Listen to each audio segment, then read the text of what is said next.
you listen to the Hope Is Not a Plane podcast and wonder, man, I wish Kevin would do an episode about this or about that. Well, chances are in my 3 years and over 70,000 listens of podcasting, I've probably talked to somebody or shared an experience.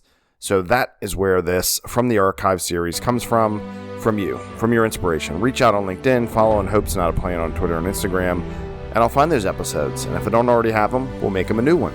So thanks so much for reaching out. Welcome to the archives. Let's make these evergreen and share knowledge for everybody to get better. Godspeed, y'all. On this first episode of From the Archives, which is part of the Hope Is Not a Plane podcast stream, I'm inspired by Isaac and Alma, who reached out on LinkedIn asking how can they transition from education or teaching into project management. And they're not the first. Many folks have asked me this after I posted about it on Reddit and shared an episode called You're a Project Manager and You Don't Even Know It from October 2020. So we're going to make that evergreen, and I'm going to add it to the stream and have a From the Archives series here. And so during this episode, I'm going to talk about how if you started a process, you can initiate a project. If you've organized teams, you can lead the planning of something. If you've completed assignments, you've executed tasks. If you've provided situational awareness or reports, you can monitor work. If you've demobilized or let people go or kids leave the class, you can close projects out. Basically, I'm going to walk you through transitioning how you take your skills you have now, map them to project management, and then get into the project management world. I hope this is helpful. I hope this helps your professional life, that you're working on those 7 pillars to stabilize and balance your life personally. And remember these 5 foundational planning points that we talked about last week. If you didn't listen to those episodes, go back through episodes 1 and 2. Thank you so much for listening to the Hope Is Not a Plane podcast. Follow on Apple, Spotify, your favorite platform. It's everywhere. And follow me on Twitter and Instagram at Hope's Not a Plan, or connect with me on LinkedIn. I'm Kevin Pennell. Stay safe, everybody. Wash those hands, and Godspeed.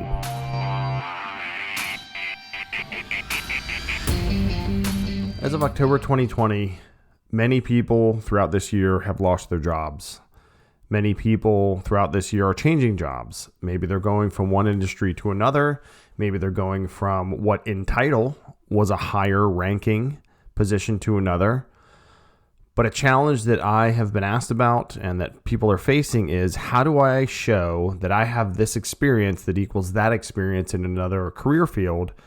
In January 2010, I started as a local public health emergency coordinator. So that means I worked with public safety, local partners, everybody else funded by the CDC to plan for pandemics, outbreaks, all sorts of things, mass casualties. So I've mentioned that as it relates to COVID. So for me, a significant project I was involved in that time period was revising our entire emergency operations plan, right? So going from this huge document with a bunch of words that fit the standard to making an operationally usable SOP.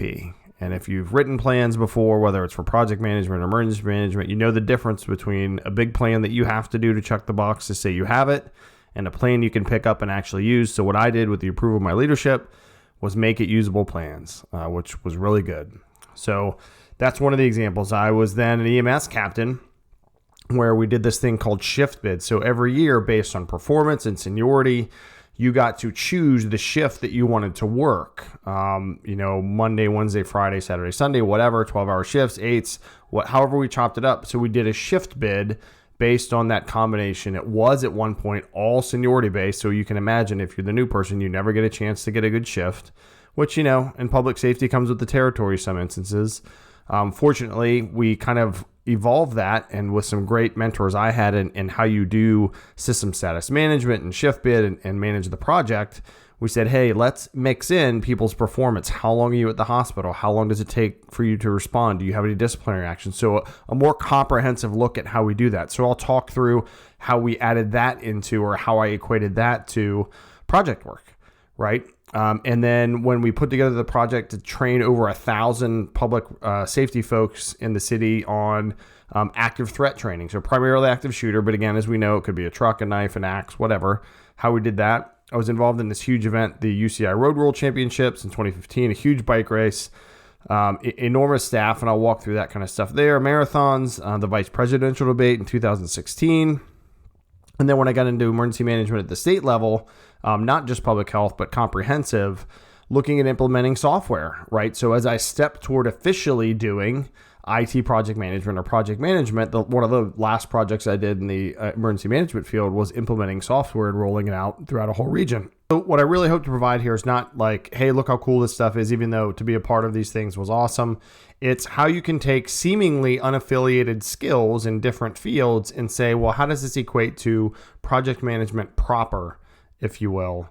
Right. And so I know there's folks that look at, there's a lot of people new into the industry or leaving, a retirement job, and they're getting into project management. If you can lead teams, if you can communicate, if you can coordinate resources, that's a huge chunk. Remember the whole foundational 4 thing. If you can get people together to make objectives, put together a good team org structure, coordinate those resources and communicate, you can respond to incidents or you can manage and support projects, right? And there's more to it than that, but that's our breakdown, right? And if you get leaders' intent, that foundational 5th, that's huge, and you have that guidance. So let's talk about Emergency Operations Plan Revision Project, right? So again, this is from what I submitted to the Project Management Institute. So I had this whole project. I met with stakeholders, right? So everyone that owned any piece, any annex of this plan were my stakeholders. So here's my project work summary. As the lead project manager, I built the business case for the rewrite and workflow changes in the locality public health operations plan. So when I say the business case for the rewrite and workflow changes, right? So when you do a project, it's something new that meets a certain amount of money. So the business case was, we have a big plan that is hard to use if someone picks it up and they've never been involved in it. So my thought and experience and with feedback of others is, let's make it more actionable, right? So that's the business case. That's like if a business, an IT, a hospital, a telecom company, whoever says, hey, we have this workflow that's not working. We need this new product. We need to get more efficient. You write it up, right? And you pitch it and you do that. And it's a rewrite and it's a workflow change, which is often a project, is we have a workflow. It's not efficient, particularly when you look at Six Sigma stuff, right? And you look at efficiency and performance improvement, those kind of things. Here's the second sentence. Initiated the project with the sponsor, who was the health director, planned the schedule and workflow tasks, right? There's our planning phase for the waterfall for the PMI, executed changes and coordinated iterative plan and process changes, and closed the project with final review from subject matter experts and the sponsor. So what did I do? We had this plan. It's big. Who owns different pieces of it? We have the Women, Infants, and Children, the WIC. We have the clinical folks. We have the epidemiology. We have the emergency part. We have the leadership administrative part, right?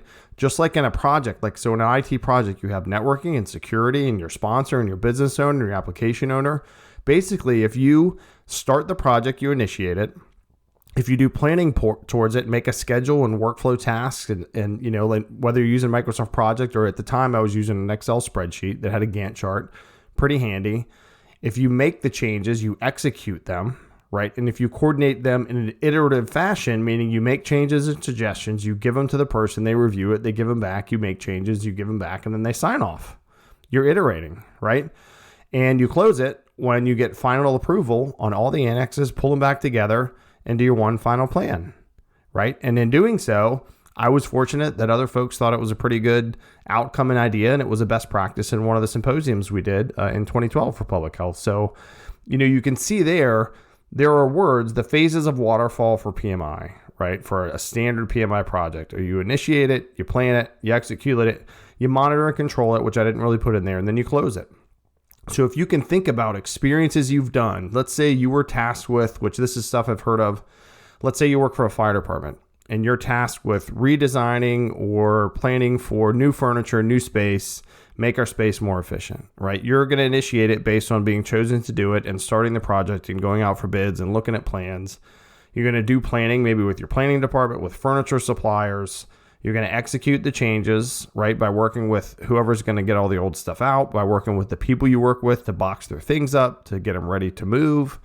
And then you're going to close it when everybody's in their new space, they're settled in, and then you're going to have operational support ongoing by people that, are going to call for help with their phones or their computers or something like that. So think about just the basics of what you do every day in your job, whether it's you're in another business, private industry, or whether you're in the public sector, like public safety or public health, you are doing project management. And this one emergency operations plan revision is very similar to that. Just think about, and I would, if you haven't, and you're interested in project management, go to the PMI.org website and look at the PMP process or the other processes just to get a sense of what it looks like and how you document your experience, because they have great guidance on the fact that you don't have to be the lead project manager.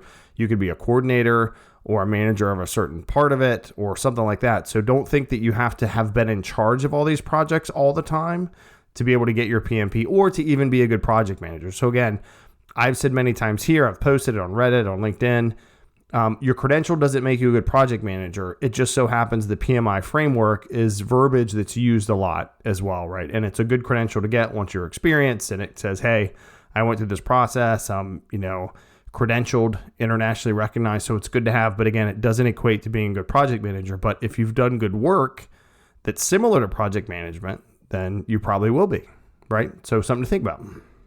So the shift bid process, this thing where I talked about by seniority, which is pretty heavy, and by experience and performance, right? EMS providers could once a year try and get a different shift, a better shift, keep their old shift if they wanted it for however long they were going to be there. So basically what we did is we pulled everybody's numbers, we put them on this super advanced spreadsheet. And I'm pretty good at Excel, but one of my colleagues, who's also one of the officers there, is actually, I think he has an analytics degree.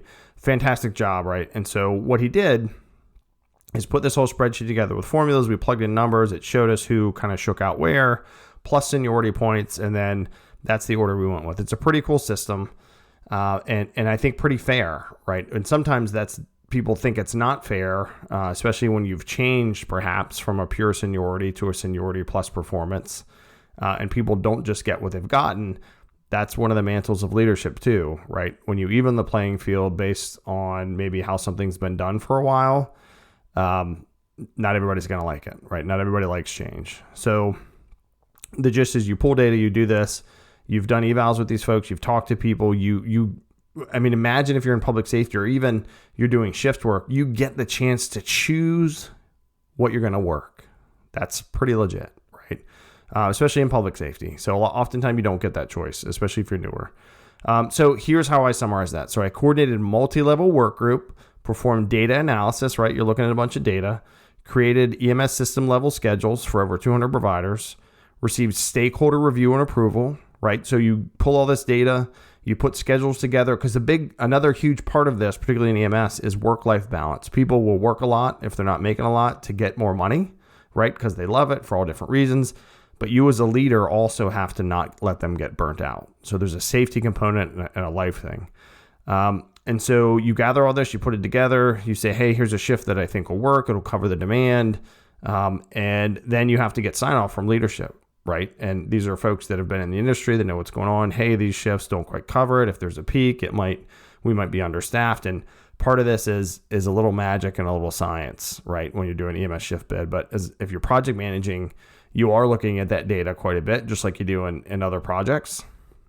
You participate in a murder board, we call it. So essentially, you go sell what you think is going to work, and people try and punch holes in it. So be ready to sell it. Just like if you put together a project management plan or a document that has your schedule and your budget and who's who on the team and what are the key performance indicators, that all has to get approved by the sponsor and other project leadership. So this shows if you've done similar work by doing shifts in public safety or incident management for big incidents, that you have then put those together, analyze things, then you've gotten them approval. So you're used to presenting things to leadership, right? Looking at a benefit cost ratio, non-functional consideration, meaning that work-life thing during project selection and closeout, right? So once it's approved, you get everybody to do their shift bid. You say, okay, it's set. Everybody's, not everybody's going to be good to go, but from a project standpoint, at some point it's over. Everybody's chosen, the shifts are covered, and now we're going to start the new schedule on whatever date. So imagine you just put in a new piece of software. While you're doing that, you evaluated old systems, this new systems, you did builds, you had it tested, you did training, you put it in, now you're in operational support, and now boom, that's it. There's a go live date, which is like your start new shift date, and that's an equivalent, right? So that's a pretty straightforward thing. Again, we're pulling people together, we're looking at some data, we are getting approval from leadership. If you can show you're doing that in whatever industry you're coming from, then that's a huge help. So I hope these first two examples have helped you think in whatever industry. How do I think about what I've done? And how do I equate that to, again, these standard project management practices? So you got to look up those project management practices if you're trying to break into the field officially, right? And get used to those and then equate it. It's just like if you're going to write a good job application or a good cover letter, you should have looked at the posting to put some of the verbiage from the posting in your application and cover letter, right? To see that you met those.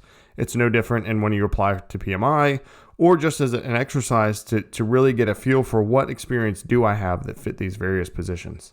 So this next example, I was still an EMS captain, planning section chief on the all hazardous management team, and did some field work every now and then as an EMT when the system needed it, or just getting cleared like the other folks. Again, do what you expect your folks to do.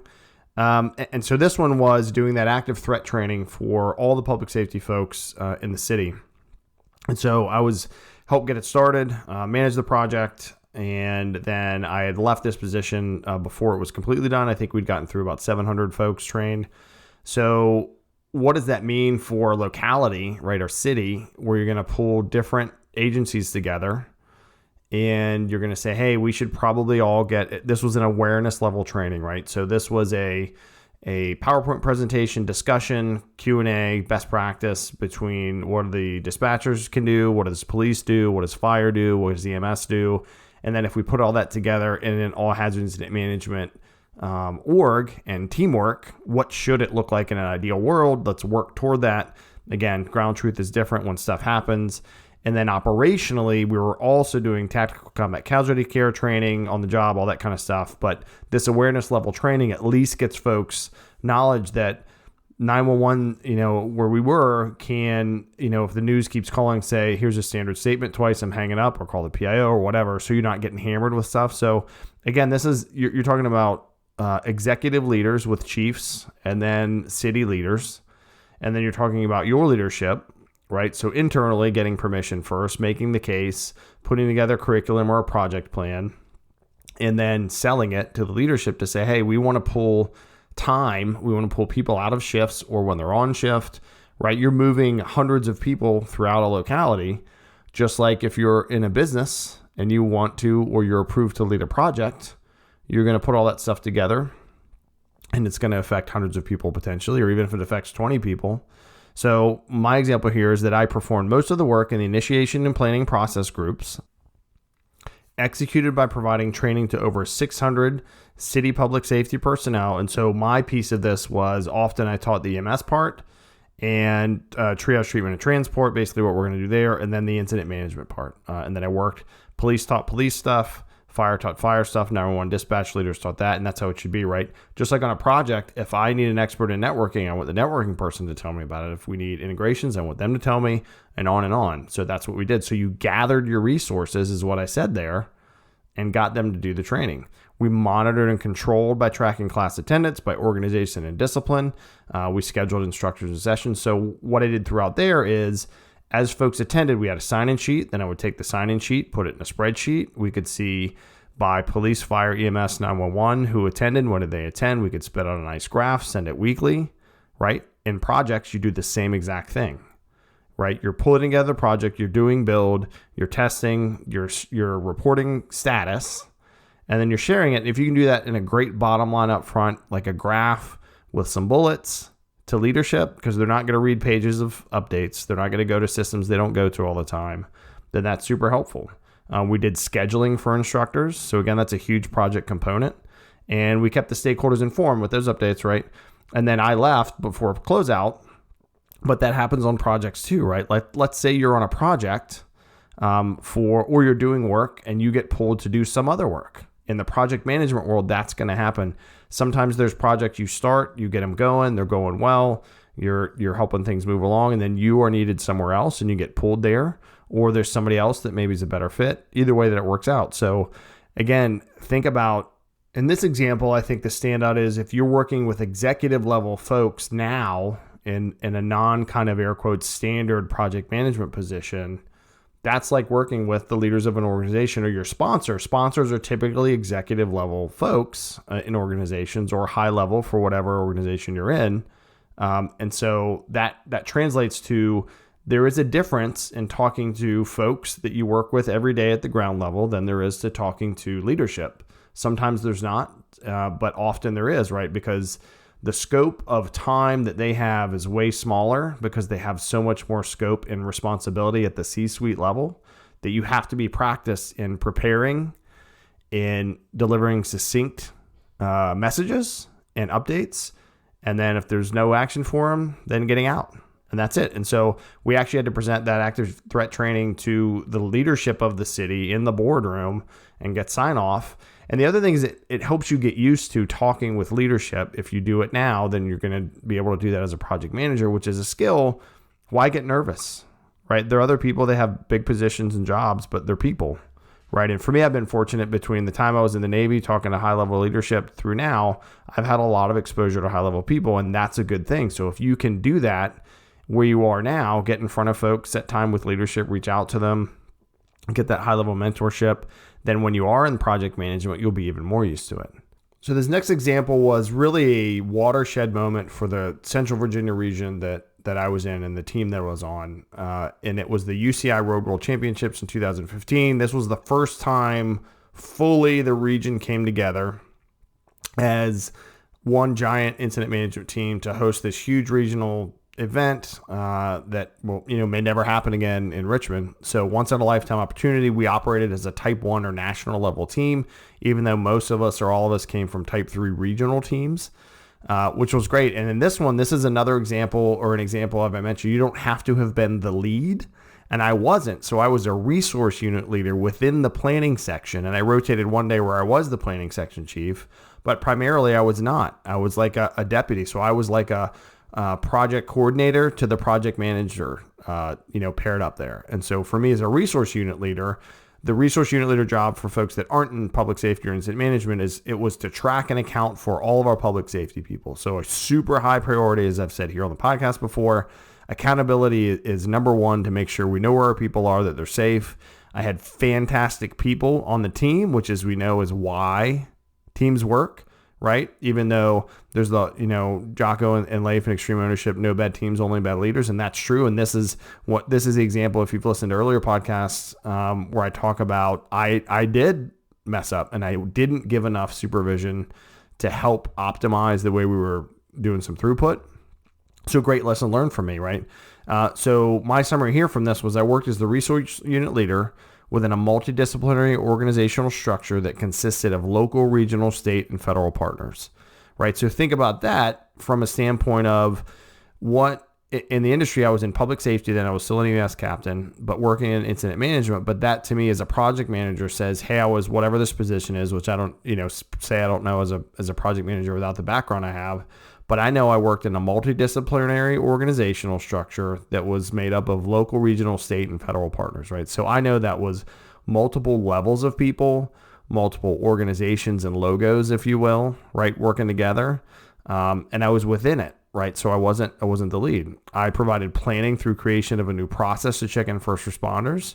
So I helped kind of optimize how we do that, and we gave them GPS and we tracked them, and it was all that. So I say, hey, I helped make this new process and put it together. I executed through assignment of specific unit designations with functional managers, provided accountability for over 7,000 people over 9 days, and I closed it by demobilizing all the responders safely, right? So again, we're walking the reader through our experience that isn't day-to-day IT, healthcare, business, banking, project management experience, but just in that statement from your public safety or all hazards or public health experience, you're saying, I was in this multidisciplinary org with all these different levels. I made new processes.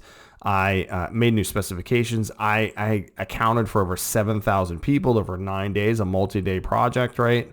And then we demobilized everyone safely. So you don't have to know public safety. I don't have to know your field particularly as a project manager. Maybe it was a hiring project manager to know, wow, you did some pretty significant organization and project management, right? So I think the overall theme you get, so you have to think about and how can you frame the actions you've taken in whatever industry you're in. And again, I'm using mine as an example, public safety, public health, all hazard incident management, but how can you frame that in the PMI phases, just because they're the easiest to map to. as opposed to like Agile or Six Sigma or something like that. But if you can map what you've done to, if you started something, you've initiated it. If you were involved in a process, you planned. If you did or supervised those that did, or a mix of those, you executed something, right? If you've set things in motion and you're tracking how that's going and you're monitoring and controlling. And then if you brought that to a close and sent everybody home, you've closed a project. So I'll just do one more example because I don't want to just read all these to you, even though I kind of have. And again, I hope you can hear the theme of this, right? It's really, you need to take time if you're moving sectors, if you want to move sectors, positions, et cetera, particularly into project management, and think about, list out what you do now or what you've done with your various positions or projects or special events you've been part of.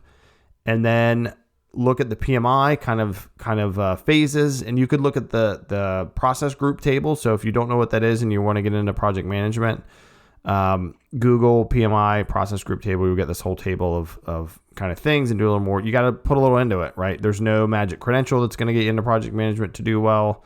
And again, there's a difference, and you got to put the research in. So this last one is, again, I was not in charge. I was a documentation unit leader. Right? So very administrative. So if you do very administrative work, this is a great translation example. So this was for the vice presidential debate in 2016 at Longwood College, which was pretty awesome.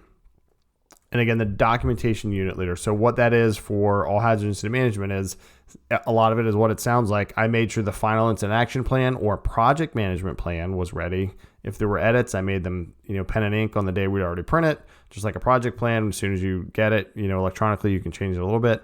And then I helped the file system keep people's documents, basically make kind of a legal record that we kept with them. So here's how I said, I project managed or was part of that for that event. So I said, worked as the documentation unit leader within the planning section, parenthesis, PMO, project management office equivalent, right? Again, I'm mapping what I did in my world to how that goes in the project management world. And there are direct correlations like nobody's business. So the planning section is the project management office for the incident management team, right? That's a pretty succinct statement. And I maintain accurate, complete, and up-to-date incident files, right? So administratively, I did these things. So as a project manager, you do a ton of administrative work, right? You do Microsoft project schedules, meeting notes, project reports, set up meetings in Outlook or whatever email thing. So you do tons of administrative stuff and keep files. So show that you know how to do that.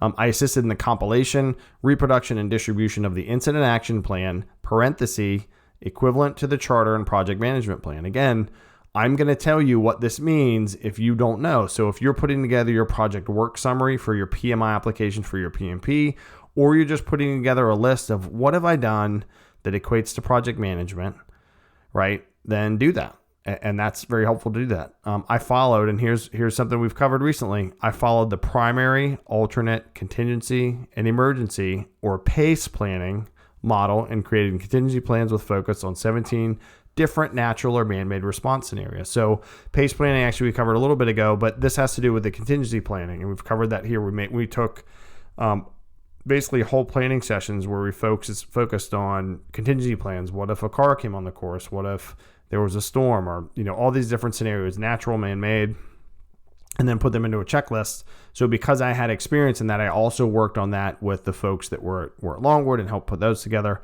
But largely, what I'm saying here and what you could say if you have a strong administrative background is, look, I know how to maintain records. I know how to prepare or participate in the preparation of plans, these big project management plans. And I know how to plan for what we think we're going to do, our backup plans, and be part of that, and look at different scenarios and help determine what we do. So I hope what you all do is continue to listen to the show, to reach out to me, peopleprocessprogress@gmail.com. Stop by peopleprocessprogress.com. All my contacts are there. There's past episodes. I need to put some newer episodes up there, or the more recent ones. And feel free to reach out to me. Like I mentioned, the email address and all my contacts are on there, social media. And I hope that if you're out there looking for something new, if you just want to change, really give yourself credit for the work that you've done. You can map being a stay-at-home mom or dad. You can map being a plumber that schedules their own projects. You can map public safety stuff. Anything maps to project management, because essentially all the work we do is a project, right? It starts with an idea that we do or don't want to do, or we do or don't get approved. We have to figure out how to fund it, how to get the stuff to do it with, where we're going to do it, what the schedule is, how often, how fast we can do it, how slow do we have the staff to do it? Is it a one man or woman job?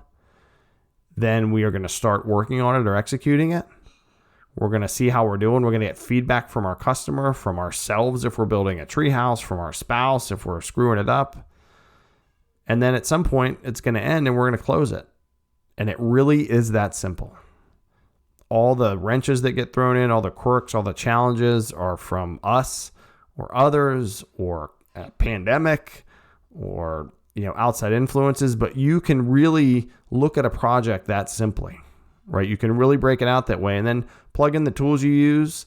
So again, give yourself credit. Look at what you do. If you're interested in project management, you got to put some time in and learn about project management. And then you have to be able to actually do what you say you're going to do or what you say you've done, right? So, but it's a great exercise to do. I highly recommend it, whether you're going to go down the road of credentialing or not. If you want to break into the project management field, you got to see the skills that you think you have or you have, and you got to show those, because you can also use this list that you're going to make, these equivalent lists, for job applications, for when you reach out to someone to talk to them and say, hey, what's this like?